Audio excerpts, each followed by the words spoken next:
함께 예배하는 모든 분들 가운데 이 말씀의 축복이 함께 하시기를 주님의 이름으로 축원합니다.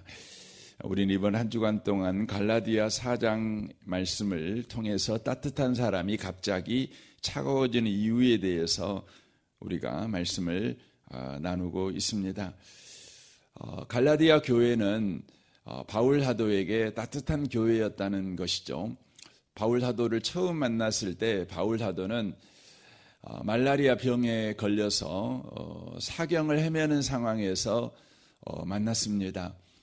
그러니까 자기 몸 하나 제대로 간수하지 못하는 병에 이렇게 붙잡혀서 고통 가운데 있는 상태의 바울을 만났습니다. 바울은 말라리아 병만이 아니라 고질적인 병을 가지고 있었던 사람입니다. 그 평생이 질병의 고통 가운데 있었던 사람입니다. 우리는 예수를 믿으면 모든 질병에서 자유해서 하나도 안 아픈 인생을 살아가게 될 거라는 생각을 하게 되는데 그렇지 않습니다. 예수를 믿는다는 것은 어떤 고통 속에서도 우리가 구원받은 자의 삶을 살아낼 수 있다는 것, 이것이 신앙의 이대함이라는 것을 우리가 놓치시면 안 됩니다. 구원받은 자의 바로 은혜라는 것을 우리가 놓치시면 안 되는 것입니다. 예수 믿어서 병에 나을 수 있습니다. 그러나 계속해서 병이 없는 삶을 살아가게 하시는 것이 신앙생활은 아니라는 것입니다. 병든 사람이 예수를 믿어 병에서 나음으로 인하여 하나님이 살아계시구나, 예수님이 구원자시구나, 이렇게 하나님에 대하여서 바르게 알고 하나님과 바른 관계를 갖게 하기 위한 바로 도구로 우리의 질병을 치유하시기도 하십니다. 어떤 사람은 병이 치유 안 돼가지고 예수를 믿기도 합니다. 어떤 그 모태신앙이었던 한 분은 평생을 걸쳐서 그 불면증에 걸리셨어요. 이분은 목사님이셔요. 근데 평생 불면증에 시달리셨어요. 지금 이제 거의 80 가까이 되셨는데 지금도 불면증에 시달리고 계십니다. 그러니까 이분은 그 목회를 하실 때 평생 새벽 기도를 한 번도 못 해보신 분이십니다. 평신도였을 때도 그렇지만 전도사일 때도 그랬고 또 부교육자 시절에도 그랬고 또 담임 목회를 하면서도 평생 새벽 기도를 한 번도 하지 못했습니다. 왜냐하면 이 불면증이 너무 심하셨어요. 그러니까 불면증이 심하니까 이분에게는 잠 못 자는 것만 생긴 건 아니겠죠. 잠을 못 자면 여러 가지 몸에 불편함이 있죠. 그래서 이분은 여름, 겨울 이렇게 날씨의 변화가 너무너무 힘들었대요. 그래서 날씨가 추우면 추운 대로 너무너무 고통스럽고 더우면 더운 대로 너무나 고통스럽고 그렇게 이렇게 하시는 분이십니다. 그러다가 하나님 앞에 매달리는 거죠. 하나님, 나 예수 믿는데 왜 이래요? 이 잠 하나 주님 못 고쳐주십니까? 나 목회 똑바로 하고 싶어요. 주님의 능력은 죽은 자도 살리시는 능력인데 왜 나를 이렇게 고통스럽게 하세요? 하고 주님 앞에 늘 매달렸어요. 고쳐달라고요. 그러다가 이분이 구약 성경을 처음부터 끝까지 쭉 읽게 되었죠. 읽게 되는 가운데 이스라엘 민족 가운데 행하시는 하나님을 보게 되었습니다. 이스라엘 민족은 우리가 보기에는 되게 복받은 민족이잖아요. 하나님이 말씀하시잖아요. 너같이 구원받은 민족이 어디가 있냐? 그러니까 너희들은 행복한 자야. 이렇게 말하잖아요. 너희들 같이 이렇게 하나님의 말씀을 받은 민족이 어디가 있어? 그러니 너희들은 행복한 사람들이야. 이렇게 하나님이 말씀할 정도로 행복한 사람들이죠. 여러분이 유대인들을 보면 되게 부럽지 않습니까? 그러나 실제 이스라엘, 이 유대인들의 역사를 보면 정말 고통스러운 역사입니다. 그런데 그 역사 속에 하나님께서 개입하셔서 그들의 인생이 하나님의 보호 아래서 계속해서 하나님과의 관계 속으로 들어가도록 일하시는 하나님을 우리는 구약 성경을 통해서 보게 되어집니다. 그들에게는 고통이 떠날 날이 없었지만 하나님의 손이 그들과 함께하니 하나님과의 관계 속에서 그들은 소망을 잃어버리고 산 적이 없어요. 그걸 보게 된 것이죠. 하나님을 믿는다는 게 뭔가, 예수 믿는다는 게 뭔가, 이것을 바르게 이해하게 되었습니다. 이분은 굉장히 서울에서도 유명한, 우리 한국 교회에서 유명한 목사님이셔요. 박영선 목사님이라고 그런 분이십니다. 그래서 여러분 교회도 굉장히 큰 교회이지만 이분의 신앙생활 또 이분의 말씀이 정말 저를 비롯한 수많은 목사님들한테 큰 영향을 끼치고 있어요. 예수 믿는다는 것은요, 참 놀라운 것 아니겠습니까? 근데 바울 사도는 평생 동안 그런 고통을 짊어지고 살았어요. 바울 사도도 그런 거 아닙니까? 주님, 이 병 좀 고쳐주세요. 근데 안 고쳐주시잖아요. 바울 사도가 얼마나 고통스러웠던지 그 질병의 그 고통을 사탄의 가시다 이렇게 말할 정도였습니다. 그러니까 사탄의 가시 같은 이 고질적인 병을 든 바울, 그런데다가 또 말라리아 병에 걸려서 고열에 시달리는 거죠. 말라리아 병에 걸리면 이 모기에게 쓰이면 이렇게 전염되면 막 40도를 막 넘나드는 고열에 시달리거든요. 사경을 헤매거든요.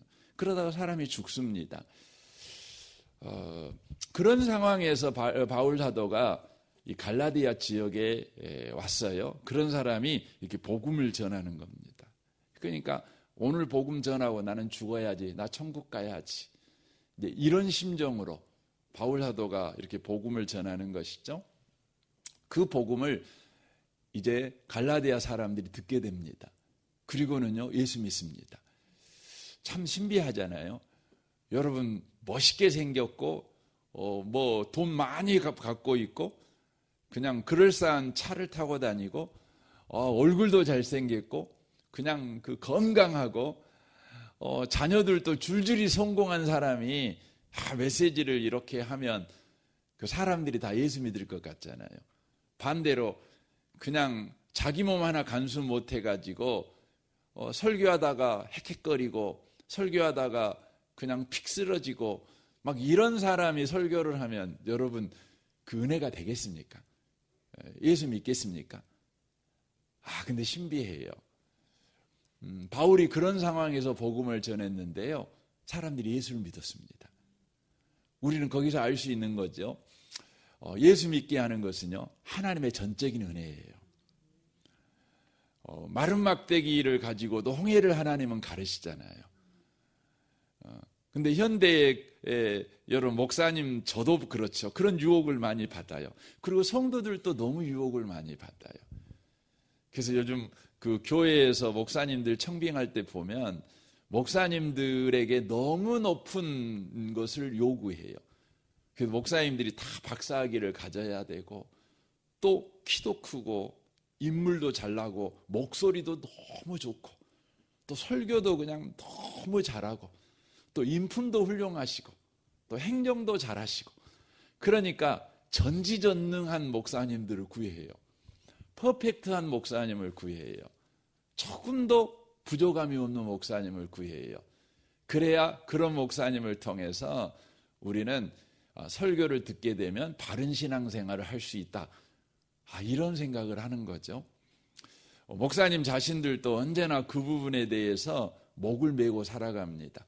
내가 더 훌륭해져야 더 훌륭한 설교를 할 수 있어, 이런 유혹을 늘 받습니다. 여러분 목사님들이나 성도님들이나 여러분 요즘 참 유혹을 많이 받고 있어요. 여러분 구원은요, 주님이 하셔요. 주님이 하셔요. 아무리 못난 사람을 가지고도요, 주님은 주의 구원을 하십니다. 아무리 잘난 사람이 설교해도요, 주님이 그냥 애면하면 여러분 그거 잡소리에 불과한 겁니다. 참 신비합니다. 저는 갈라디아 교회에 가서 바울이 복음을 전했을 때에 바울의 형편을 생각할 때, 또 그런 상황에서도 예수 믿는 사람이 나오는 걸 볼 때 저는 하나님을 찬양합니다. 구원은 그렇게 되는구나. 예수 믿는 건 그렇게 되는구나. 내가 해야 될 일은 뭐냐면 그 하나님을 더 믿는 거지. 내가 더 잘나고 더 똑똑해지고 더 훌륭해지려고 애쓰는 것이 내가 해야 될 일은 아니구나. 내가 그 주님을 찬양하고 그 주님을 의지하고 그 주님께 붙잡히는 게 중요하구나. 여러분도 마찬가지입니다.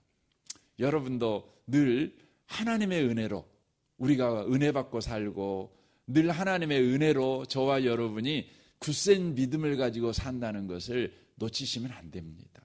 그래서 누가 잘해야 돼, 좀 더 잘하십시오, 이런 요구하려고 하지 말고요.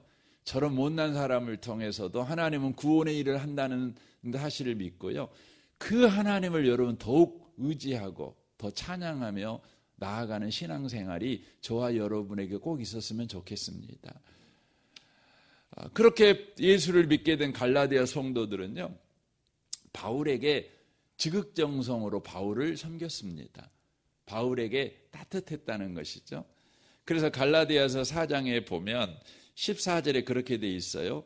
너희를 시험하는 것이 내 육체에 있을 때 이것을 너희가 업신여기지도 아니하며 버리지도 아니하고 오직 나를 하나님의 천사와 같이 또 그리스도 예수와 같이 영접하였도다라고 말씀합니다. 바울이 질병 들어서 참 힘든 상황, 그런 것을 바울을 업신여기지 않았어요. 바울을 버리지 않았어요. 병 들었다고 그래갖고 바울을 버리지 않았어요. 그 바울은 외모적으로도 보면 그 잘생긴 사람이 아닙니다. 그 성경학자들에 의하면 바울은요, 그 키가 좀 작았대요. 그래서 안짱자리였대요. 그러니까 그 오다리 있잖아요. 이렇게 오다리. 키가 작은 사람이 오다리예요. 그런데다가 그 머리가 벗겨진 사람입니다. 대머리입니다. 그러니까 참 볼품없잖아요. 더더욱이나 그 눈에 안질이 있어가지고 늘 눈곱이 낀 눈을 가지고 있었대요. 여러분 사람을 쳐다볼 때 제일 먼저 우리가 눈을 보잖아요. 눈이 예쁘면 또 눈이 맑으면 눈에서 뭔가 빛이 빛나면 이 사람 괜찮은 사람인데 이런 생각을 우리가 하지 않습니까? 근데 바울 사도는 그 딱 쳐다보는 첫인상이 변해버렸어요. 예, 딱 보면 신뢰가 가고 저 사람 말 들어보고 싶어, 뭐 이런 사람이 아니에요. 그런데요, 이 갈라디아 성도들이 하나님의 은혜로 예수 믿자요, 무슨 일이 벌어졌어요? 바울 사도를요, 하나님의 천사처럼 대했어요. 하나님께서 우리를 위해서 보내준 천사, 이 천사라는 말은 그냥 어떤 의미냐면 그 사자라는 의미입니다. 사자. 그러니까 하나님의 메시지를 전하는 자로 여겼다는 것입니다. 하나님이 자기들에게 메시지를 전하기 위해서 보내준 사람으로 바울을 받아들였다는 것입니다. 더 나아가서 예수님으로 대했다는 것입니다. 참 놀랍죠? 이 기점이 뭐냐면 여러분, 하나님의 은혜로 예수 믿으니까 사람을 그렇게 대했다는 겁니다. 갈라디아 사람들이 원래 그렇게 사람을 친절하게 대하고 사람들에게 다정다감하고 이런 사람들이 아닙니다. 당시의 로마 문화는요, 어떤 문화를 가지고 있냐면 로마시 사람들이 가장 경멸하는 여러분 성품이 있어요. 품성이 있어요. 품성. 그게 뭐냐면 겸손이에요. 겸손. 로마 사람들은 겸손한 것을 가장 경멸했어요. 왜냐하면 겸손은 패배자들이 취하는 바로 태도라고 여겼기 때문에 그렇습니다. 그래서 겸손은 종들이 취하는 태도예요. 주인은 거만해야 돼요. 주인은 사람을 함부로 대해야 되는 거죠. 그러니까 겸손은 병든 사람들, 또 실패한 사람들, 노예들, 죄인들, 이런 사람들이 취해야 될 태도인 것이에요. 그렇기 때문에 바울 사도 같은 그런 병든 사람들에게 사람들은 어떤 태도를 취하냐면 너는 실패자야. 네가 겸손한 것, 네가 친절한 것은 마땅하지만 성공자인 우리는 너를 막대하는 것이 우리의 바로 태도라고 생각해요. 그러니까 승리자들은 사람을 함부로 대하는 거죠. 포악하게 대하는 거죠. 아랫사람들을 학대하는 것이죠. 이게 뭐냐면 승리자들이 행할 수 있는 바로 특권이라고 여기는 사람들이 그 당시에 로마 시대의 사람들입니다. 여러분 갈라디아 사람들도요, 로마의 지배 아래에 있는, 로마의 문화권 아래에 있는 사람들입니다. 더더욱이나 제가 주일날 말씀드렸지만 이들은 켈트족이라고 말씀을 드렸잖아요. 아주 포악한 사람들입니다. 그래서 켈트족을 여러분 그림으로 그릴 때 어떻게 되냐면 이게 투구를 썼는데 투구에가 양쪽에 뭐가 있냐면 이렇게 뿔이 달린 투구를 쓰고요. 바로 붉은 수염을 이렇게 달고 있는, 아마 그 보셨을, 그리고 도끼 하나 들고 있는 아마 그림들이 생각나실 거예요. 방패 큰 거 하나 들고 또 그 남자가 그 치마를 같이 딱 입고 있고 그 스코틀랜드 남자들은 치마를 그 옛날에는 입었거든요. 요즘도 그 전통적 어떤 행사를 할 때 우리나라 한복을 입듯이 스코틀랜드 전통복은 남자 여자 할 것이 치마를 입는 겁니다. 백파이프 이렇게 불고 이런 거죠. 아주 그런 성품을 가지고 있는 사람들입니다. 그런데 바울을 향해서요, 종들이나 취하는 태도, 패배자들이나 취하는 태도, 그 당시 문화에서는 도무지 용납할 수 없는 태도를 취해요. 겸손함으로, 친절함으로, 다정다감함으로 바울을 대해요. 그러니까 그 사람들은 예수를 믿자 로마가 지배하는 땅에 살고 있는 로마의 백성이었지만 그들의 삶의 태도는요, 어떤 태도였냐면 하늘나라 백성의 태도였어요. 참 신비하죠. 여러분과 제가 대한민국에 살잖아요. 대한민국 백성이잖아요. 그럼에도 불구하고 우리의 삶의 태도는요, 하늘나라 시민의 태도를 가지셔야 돼요. 여러분, 복음이 우리 가운데 들어가니까 갈라디아 사람들이 그렇게 된 거죠. 오늘 본문 잠언 16장이 그것을 가르쳐 줍니다. 보세요. 6절을 봐보세요.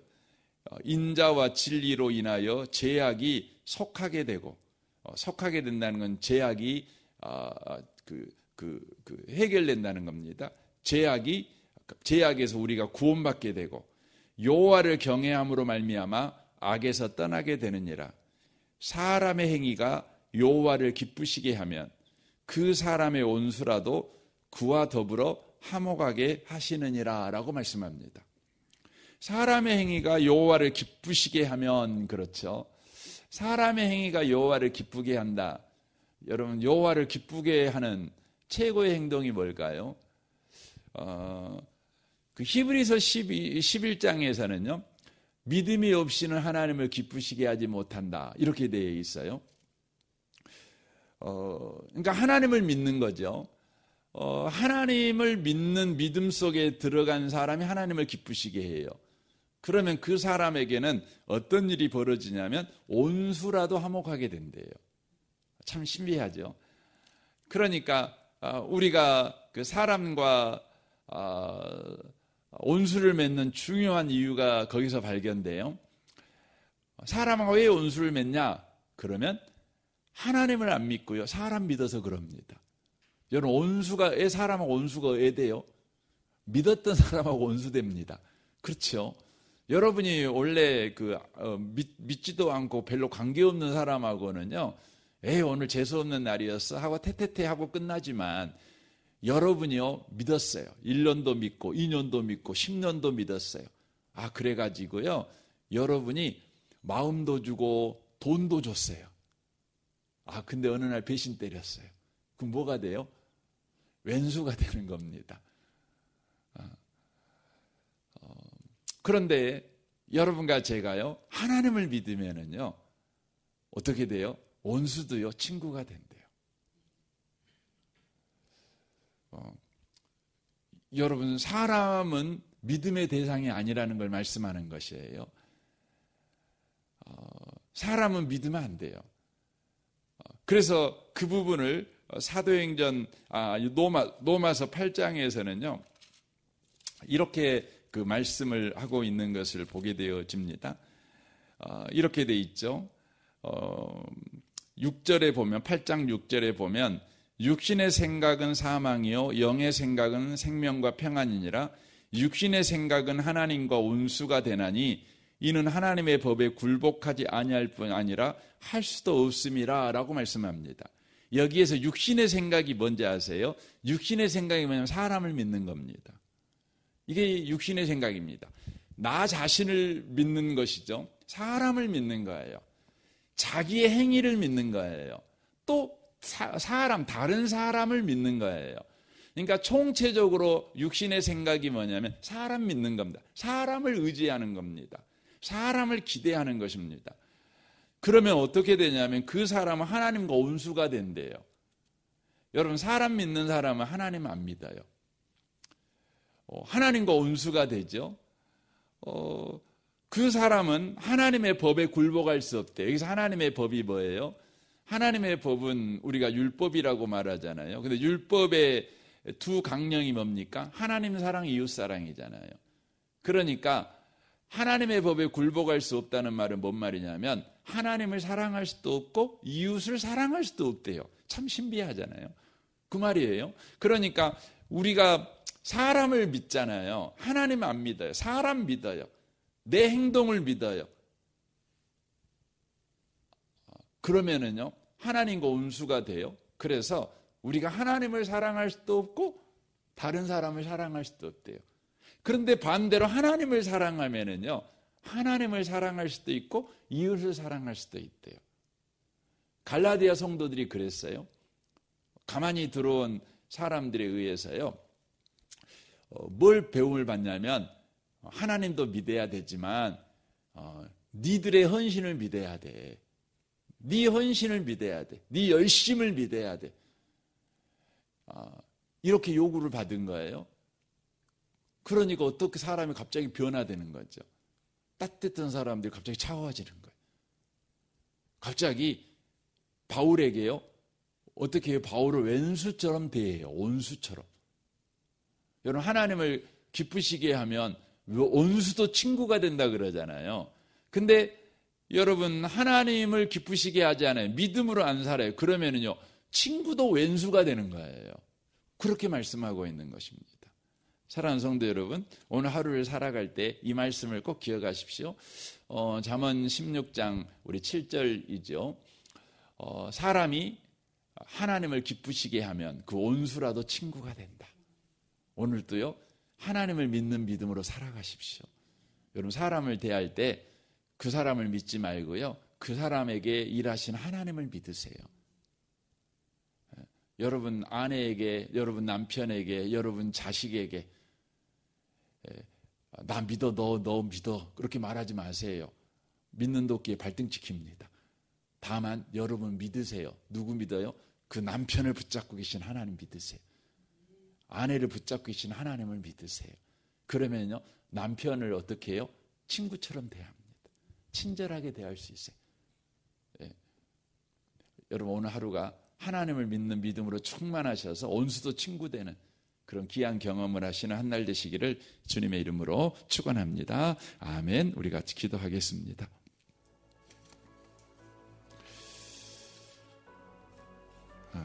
오늘 말씀을 우리 생각하면서 우리 같이 기도했으면 좋겠습니다. 우리는 늘 이런 말을 하면 내가 너에게 어떻게 했는데 그럴 수 있어 나에게. 우리는 그렇게 원수를 만들어 갑니다. 그렇게 우리는 상처받고 살죠. 그런데 주님은 말씀합니다. 그건 상대가 잘못한 것이 아니라 네가 바보짓을 한 거야. 성경에 내가 써놨잖아. 하나님을 기쁘시게 해야지 왜 사람을 기쁘게 했냐 말합니다. 왜 하나님 믿지에 사람 믿어가지고 왜 친구를 왼수 만들었냐 그렇게 말씀합니다. 주님 오늘 하루 주의 말씀에 순종하기를 원합니다. 그래서 원수가 친구 되는 그런 신비한 한날을 살아내기를 원합니다. 은혜 주십시오. 여러분 자신과 가정과 직장을 위해 여러분 기도해 주십시오. 또 성도들을 위해서 기도해 주십시오. 우리 유치부를 위해서 기도할 때 우리 아이들을 위해서 또 교사 순장들을 위해서 여러분 기도해 주십시오. 우리 정선마을 장로님과 순장 순원을 위해 기도해 주십시오. 많은 눈이 왔습니다. 또 그럼에도 불구하고 많은 분들이 또 여전히 출근해야 되죠. 주님 미끄러운 길 가운데서 저들의 신원을 주님 지켜주십시오. 사고 없도록 지켜주시고 또 오늘 하루 직장생활 또 그렇게 주의 은혜로 잘 감당하게 해달라고 또 여러분 이 나라 이 민족을 위해서 또 북한과 열방을 위해서 또 선교사님들을 위해서 또 교회들을 위해서 목회자들을 위해서도 여러분 기도해 주십시오. 우리 좋으신 주님께 이 아침에 통성으로 구하겠습니다. 기도하겠습니다.